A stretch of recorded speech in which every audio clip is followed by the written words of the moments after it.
রায়ে রাষ্ট্রপক্ষ হিসাবে আমরা সন্তুষ্ট। আমরা মনে করি এটা আবরার ফাহাদের বাবা আমার ডান পাশে বসে আছেন, উনি ন্যায় বিচার পেয়েছেন, গোটা জাতি ন্যায় বিচার পেয়েছে এবং এই ধরনের রায়ের মধ্য দিয়ে একটি রাষ্ট্র এবং সমাজ ব্যবস্থায় ডিসিপ্লিন আনার জন্য, ন্যায় বিচার নিশ্চিত করার জন্য যে ধারণা, বিচার বিভাগের যে ধারণা, সেই ধারণাটা প্রতিষ্ঠিত হতে পারে।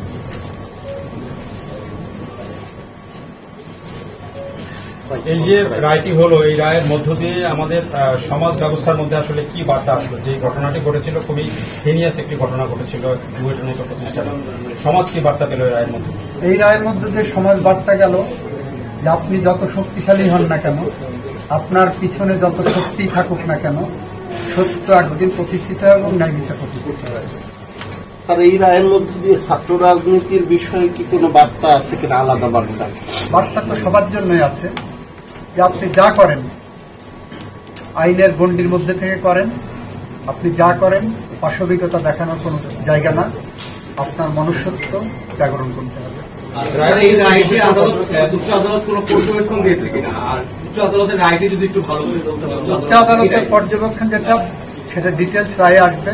উচ্চ আদালতের পর্যবেক্ষণ দেশ জুড়ে তোলপাড় ওয়ালজ এন্ড ফ্রিজ কিনে আপনিও হয়ে যেতে পারেন মিলেনিয়ার।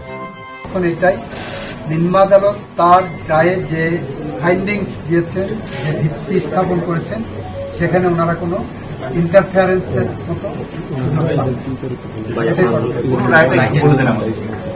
পুরো রায়টা 20 জনের নিম্ন আদালত ফাঁসি দিয়েছিলেন, 5 জনের যাবজ্জীবন দিয়েছিলেন এবং সেটা বহাল আছে।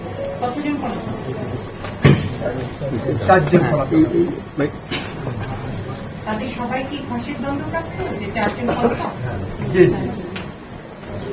এখন বাকি প্রক্রিয়াগুলি খুব দ্রুত কি নিষ্পত্তি করা সম্ভব হবে কি? আরো প্রক্রিয়া আছে, আপিল আছে। এটা আপিলের প্রক্রিয়া, তো আপিল ফাইল হবে। আপিল ফাইল হওয়ার পরে এটা right, matter of right, death প্রেফারেন্সে আপিলটা সিপি করতে হবে না, এটা ম্যাটার অফ রাইট। আসামি পক্ষে আপিল ফাইল করো, তারপরে আমরা প্রক্রিয়া কিভাবে আছে আইনগতভাবে আমরা দেখব। আদালত বলছেন যে 2-1 দিনের ভিতরে রায়টা দিয়ে যাবে। আদালতটা রায়টা রিলিজ করলে তখন আমরা নকল তুলব, আমরা আমাদেরটা তুলব, তারা তাদেরটা তুলে নিয়ে করবেন। আইনি যে প্রক্রিয়া আছে, আমরা তাদের আইনগত সমস্ত অধিকার নিশ্চিত করতে চাই। এইভাবে একটি মৃত্যুদণ্ডপ্রাপ্ত আসামি জেল থেকে পালালো এবং অনেকদিন পর কারা কর্তৃপক্ষ সেটা প্রকাশ করলো, এই বিষয়টার কাছে কি যাবে? এইটা আমার রেকর্ডে আসেনি, আমার কাছে আসেনি। আমি পত্রিকা আপনাদের মতোই দেখেছি, মিডিয়াতে। যদি এরকম ঘটনা ঘটে থাকে নিশ্চয়ই কারা কর্তৃপক্ষ এটা তদন্ত করবেন এবং তাদের আইনানুগভাবে যা করণীয় সেটা করবেন। আর উনি যেদিন ধরা পড়বেন সেদিন থেকেই ওনার সমস্ত অধিকার যেটা আছে সেইটা দিয়েই আমরা আইনি পদক্ষেপ নেব। বুয়েট কর্তৃপক্ষের ব্যাপারে কি কোনো বক্তব্য ছিল নিম্ন আদালতের রায়ে বা তাদের কোনো গাফিলতি, তাদের ভূমিকা? আমরা এই বিষয়ে এখন পর্যন্ত কোনো পাইনি, আমি কোনো কথা মন্তব্য করব যেহেতু হয়তো রায় এখন আমাদের আপনি আর্গুমেন্টে কিছু কথা বলেছিলেন যে রায়টা বহাল রাখাটাই ন্যূনতম মার্সি দেখানোর সুযোগ মিলে আসেন, বলেছিলেন আর্গুমেন্টে বলবেন। একটা হলো যে মাওসেতুংয়ের মতো যদি বলতে হয়, কোনো মৃত্যু হয় পাহাড়ের মতো ভারী, কোনো মৃত্যু পাখির পালকের মতো হালকা। আবরার ফাহাদের মৃত্যু আমাদের জাতীয় জীবনে এই পাহাড়ের মতো ভারী হয়ে আছে। আবরার ফাহাদের মৃত্যু গোটা জাতির মূল্যবোধের শিকড়ে নাড়া দিয়েছে। আবরার ফাহাদের মৃত্যু এক্সপোজ করেছে যে রাজনৈতিক ফ্যাসিজম কিভাবে দিনে দিনে বাড়তে পারে। একই সাথে আবরার ফাহাদের মৃত্যু আমাদেরকে প্রতিষ্ঠা করে দিয়ে গেছে যে ফ্যাসিজম যত শক্তিশালী হোক, মানুষের মনুষ্যত্ববোধ কখনো কখনো জেগে উঠে সমস্ত ফ্যাসিজমকে দুমড়ে মুচড়ে ভেঙে দিতে পারে। এবং সাধারণ জনগণের এই যে প্রতিক্রিয়া ছিল, সেই প্রতিক্রিয়ার কারণেই আবরার ফাহাদের এই হত্যাকাণ্ডের বিচার নিশ্চিত হয়েছে। আবরার ফাহাদের মৃত্যু তো প্রায় 5 বছর 6 বছর হয়ে গেল এবং তার যে রায়টি হয়েছিল সেটিও 3 বছর 3.5 বছর হয়ে গেছে।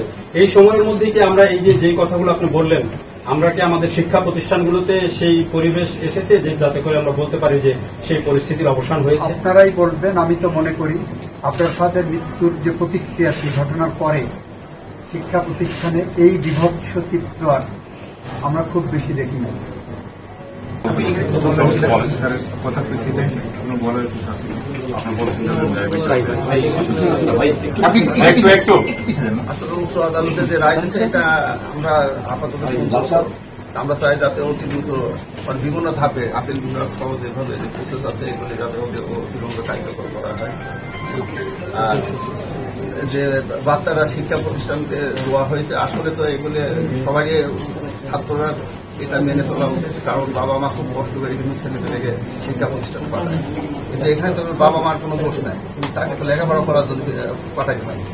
কিন্তু সেই ছেলেরা এসে যদি মানে বিভিন্ন ইতে প্রলোভনে পড়ে যদি নষ্ট হয়ে যায় তখন তো বাবা মা কষ্ট পেয়ে থাকে।